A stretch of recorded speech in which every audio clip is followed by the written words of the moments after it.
Shalom Aleichem, my beloved, and peace be unto you. And once again, I am so glad to tell.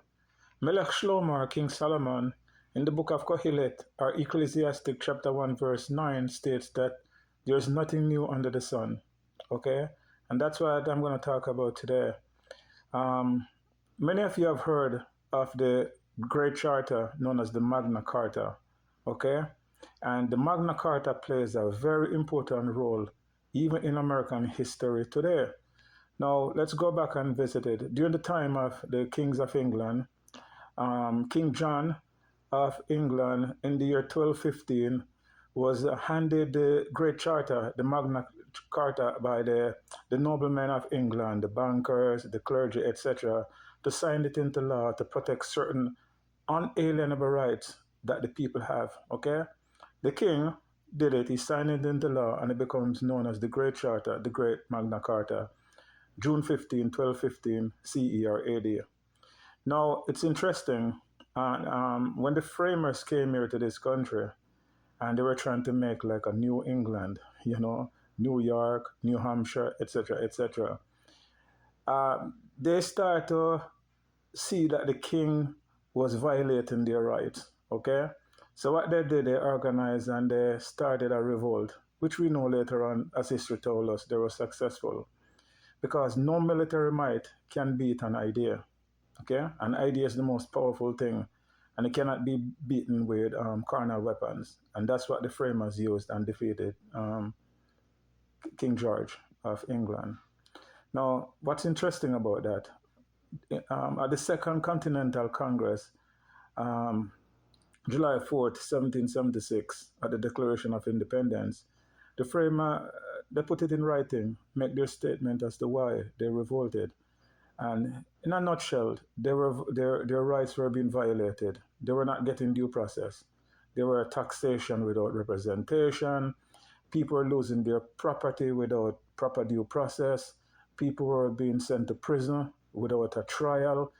People were exiled, people were losing their money, all kind of stuff were happening to them without due process. And that's why in the Constitution, they put the clause of right to life, liberty, and the pursuit of happiness later on.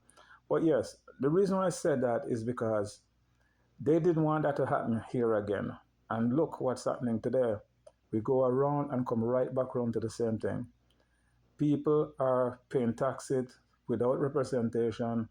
People are losing their property, their life, their livelihood, etc., even their children without due process of law.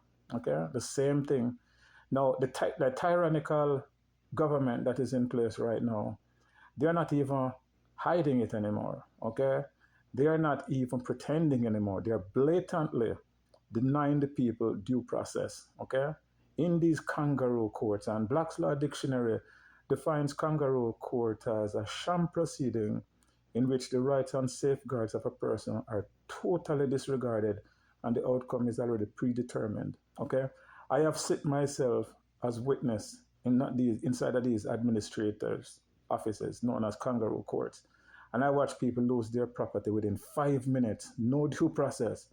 I've went to the so-called family court, which is nothing but a corporation, and I've seen people lose their children within 5 minutes. Everything is rubber stamp, everybody working together against the parent. It's horror. I see mothers cry outside like, my heart is broken without due process, okay? Oftentimes, even the case criminal workers, they lied. They're known to lie on application. And even when it's exposed in these administrative hearings, the so-called judge, who is an administrator, who sit representing the bank on the bench, called bank means bench, they sometimes know the lie and they still go along with it because of the federal funding of Title 4E. I'm saying this to say the very same things that the framers fought against, it went back around in a circle and is happening today again. Even in these child support so-called courts, people are losing their right to travel. People are losing passport, those who have passports. They have been suspended, cancelled, or revoked.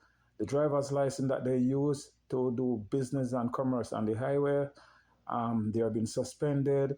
Their banks are being seized. All for what? For something which is a corporation. It's not law. Okay? And when people sometimes, I've seen this with my own eyes, there are people sometimes who challenge these unconstitutional actions, even use the Constitution, which is there to protect the rights. Sometimes people are held in contempt and being locked up for even mentioning the Constitution that these criminals swear to uphold. Nothing have changed under the sun. The same thing comes right back around. And like I said before, if they do not stop this, I could see where this is heading. It's going to be a second American Revolution, and this time it's going to be worse than the first. Okay, because there's only so much people could take. It is bad. I don't want to see that, but it's inevitable. It's going to happen because these corrupt de facto government, they do not care about what the people wants anymore. You know, they're doing whatever fits the corporation agenda and totally destroying families. Okay, life, liberty, and the pursuit of happiness are totally being violated, totally being ignored. Let me tell you something. Some of the things that I witnessed myself in these kangaroo courts, if they were done back then, these actors who are violating the people's right will get a trial in public. They will set up a gallows and they'll hang them right there in front of everybody. This is how serious these type of violations are. They are very, very wicked. Okay? So that's what the Magna Carta is. It was supposed to protect the rights of the people. Okay? And that's where the Constitution came from. It came from the Magna Carta of England. And, you know, these things are not taught anymore. And it's intentional, you know, but people don't wait on them to teach you anything. They're not going to teach you what will help you. You have to do your research. We live in a technological age now where you don't have to leave your home to go to the library and join a line. You could that cell phone in your hand is more than a phone. It's a computer. It's a library. It's everything. You could do your research. Okay, that's the thing they're afraid of. They're afraid of a well-informed, knowledgeable populace. Okay, and that's what y'all need to do. You know. So until then, shalom aleichem, and once again, I am so glad to tell. May the Most High bless thee and keep thee. May His face shine upon thee and His countenance upon thee, and He give you peace. Shalom aleichem. Peace be unto you.